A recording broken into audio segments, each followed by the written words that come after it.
Hello everybody and welcome back to Fintech Week London. My name is Tyler from the Fintech Times, and today I'm very happy to say I'm being joined by Mark Hartley of BankiFi. Mark, how are you? Very well, thanks Tyler. How are you? I'm very well, thank you. Yes, enjoying the event quite a lot, and it's been a really great pleasure to speak to so many industry leaders and experts and gauge a real understanding and more insight into the industry. So it's been very good, very busy. But yeah, very happy to be speaking with you today. Just before we go ahead with our interview, for our viewers who are maybe not familiar with you, would you be able to give them a bit of an insight into who you are and what your company is, please? Sure. So everyone thinks the fintech industry started 10 years ago. Well, I've been working in it for 35 years. So I started my career in the early 90s working for an electronic banking provider. So that was pre-internet, pre-mobile, everything. So Windows client, DOS, that kind of stuff. Spent 10 years in Australia, set up a business out there, sold that, and then moved back and set up another business in Belgium with 5 friends, which we built over 14 years and got exited that business and served on a couple of advisory boards, one of the Nationwide Building Society in the UK, and then I started BankiFi in 2016. Fantastic. Well, that's a very good introduction. Thank you very much for that. So, getting on with our interview, I was when I was doing a bit of research on you, I noticed a bit about coopetition and what role that has in fintech today. So, I just wanted to gauge from your view, how is coopetition become so integral to the success of fintech? So I think you can probably talk about 3 phases in fintech. In the first, in 2010-ish, when the Competition and Markets Authority in the UK kind of mandated the deregulation of banking and payments, a lot of fintechs were created thinking that they would replace banks and they would be the next thing. And actually, I think they quickly realised that was not going to be the case. So what I would describe as fintech 2 was when the banks kind of fought back and thought that they don't need to work with fintechs and actually that they could carry on doing what they were doing. And I think what we've now moved into is kind of what I'd call fintech 3.0, where both parties have realised that they need one another. And I think, banks are a heavy regulated, compliant, slow-moving, bureaucratic organisations. And a lot of fintechs have worked out that they don't want to do that, or they don't know how to do that. But what they're good at is around digital experience. So I think you've seen this kind of hybrid between the good of both and the sum of the parts of both being better than the individual components. And the banks do the regulated, compliant, trust, security, preservation of money, custodians of money really well, and fintechs do digital experience really well. And so I think that what we're seeing now is that kind of natural place where they're coming together rather than trying to compete with one another. And do you see that as being one of the main drivers of innovation in the industry, is these two coming together as fintech 3.0, as you mentioned? Yeah, I think the financial institutions have done a lot of work on innovation. Every bank that you meet on the planet has got a innovation department. A lot of them have got relationships with fintechs. A lot of them have created venture capital arms or investment arms and have made investments and taken positions. That's certainly the case for us. We've got a couple of banks on our cap table, and I think that kind of creates a natural you all swim in the same direction when that happens, because there's a vested interest from both parties to make the investment work, but also the types of products that you build and launch together work too. So I think that's really been a catalyst to innovation. Well, you've through your answer, you've really done a fantastic job to underline the importance of competition in the industry. Moving slightly away from that towards open banking as being a very hot topic here at Fintech Week London. Everybody has something to say about open banking. Many might see open banking as just something that you would use by switching accounts. But could you describe to us what you would see as the wider benefits of open banking? Yeah, so we've launched a couple of services with 2 of the UK banks, which I personally believe is a very valid use case. We don't concentrate on consumer banking, retail banking. The industry has been far too focused on that, in my opinion. Open banking is open to not just retail, but also small business and corporate and institutional banks. We've launched a couple of services to help small businesses through banking partnerships. So we've actually co-branded, co-labelled a product where the product is owned by us, but the brand is actually the bank's solution. And what it's designed to do is help small business customers save time and save money. So we enable them to streamline the collections process. So our product allows you to send an invoice out via email, SMS or QR code, and actually then get that payment for the small business there and then, all using open banking. So the product that we've launched with the cooperative bank is available to any bank user of any bank in the UK. It's not just for not just for cooperative bank customers. So there's 22 banks that we support through that solution, and what we're helping them to do is actually reduce the time it takes for them to get paid. So because of COVID, companies that issue invoices on 30-day terms are actually taking up to 75 days to get their money. With our products, that's been reduced down to 2 days. And the really interesting thing about open banking is that something like 55% of the users on our product are not cooperative bank users. They actually bank with one of the other banks, but they're still using a cooperative bank account. So for me, that's a great example of what open banking really means. It's not about incentivized switching. It's not about moving bank account. It's actually offering real value and benefit. And I think the other thing I would say is we never talk about open banking. Banks have done a lot to tell the customer that they shouldn't share their credentials, they shouldn't share data, they shouldn't do things that sound insecure. And actually, I think open banking is a really bad name for that. And actually, what you should just talk about is value and benefit. So rather than saying you can use open banking, we say things like we can help you get paid more quickly, or we can save you time. And actually, it's really important to use language that the small business customer understands, rather than acronyms and jargon that this industry is littered with.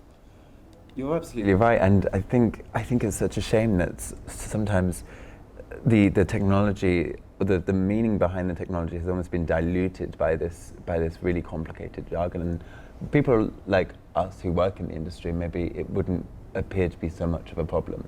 But I can definitely understand why you would want to eliminate that from your service. I mean, from what you described for your newly launched service, it sounds like it's really got potential, and it's going to really deliver proper benefits, tangible benefits to the people that engage in it. Right now, I believe the current stats is 6.1 million active users of open banking in the UK. So there's a really strong appetite for it, and I'm almost certain that your endeavour will be successful because of the ecosystem that facilitates open banking in the UK. But when we look at that, why do you think that open banking has been such a success? Why has it enjoyed such a success story in the UK? So a couple of reasons. Technically, I think we did the right thing as an industry and created a single standard that uses APIs, application programming interfaces, that the same across all the banks that needed to support it. So that's one big key factor. I think the other thing is, organisations like HMRC and the DWP getting behind it and actually mandating that you have to offer a payment method that supports open banking to be able to settle your tax or your benefit payouts. I think that's been a real catalyst for the uptake, and that'll only increase. I think the other thing is that the other payment methods like card payments are inherently more expensive, and I think direct debit's the same, very expensive. I still think the industry's got a long way to go. I think our banks should be doing more to push the benefits of open banking, and actually they should really see it as an opportunity and not a threat. It was a mandated compliance issue for a lot of financial institutions, and that's typically the way banks often look at things. They think about regulation, compliance, and do the bare minimum. Actually, in my opinion, the biggest beneficiaries of open banking will be the traditional banks, because what that means for them is they can now see that wallet share that their customer has at competing financial institutions. So that's been the nirvana. They've always wanted to know what you and I do with other banks that we have relationships with. open banking gives them that opportunity to add real beneficial services and acquire new customers without the necessity of them having a banking relationship with them. It's very interesting how it's almost making the industry more competitive as well. In terms of BankiFi, it has an open cash management platform, which I found really, really interesting. But could you, for our viewers, describe what the purpose of that platform is and how it's remedying the challenges that are present in business banking? Yeah, I mean, we set this business up to solve problems for people like us. You know, we were a small business. There was me and then 2 people, and now we've got over 50 people. We operate in Australia, Singapore, New Zealand and the States. And we, as I say, we wanted to solve problems for people like us. And what we noticed about bank channels, so mobile and digital banking channels, is they're not fit for purpose. You can look at your balances and your transactions and make a payment. As a small business owner, I'm far more interested to be paid by my customers than I am to pay my suppliers. So the collections angle was a big thing for us. The other thing is, when you run a business, the payment is only one part of a process that you go through. That process has started by someone issuing an invoice or you issuing an invoice to somebody else.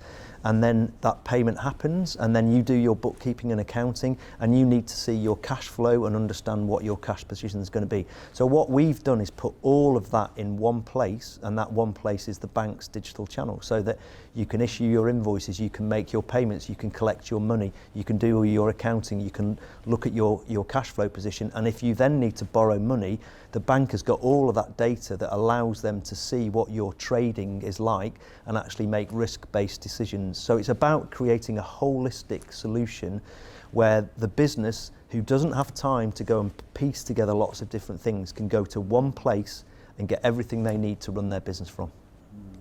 That's fantastic. And just moving slightly away from open banking, I was really interested to know what your take on embedded finance was, and especially because it has enjoyed quite a lot of hype around embedded finance, and it's enjoyed quite a lot of success in fintech too.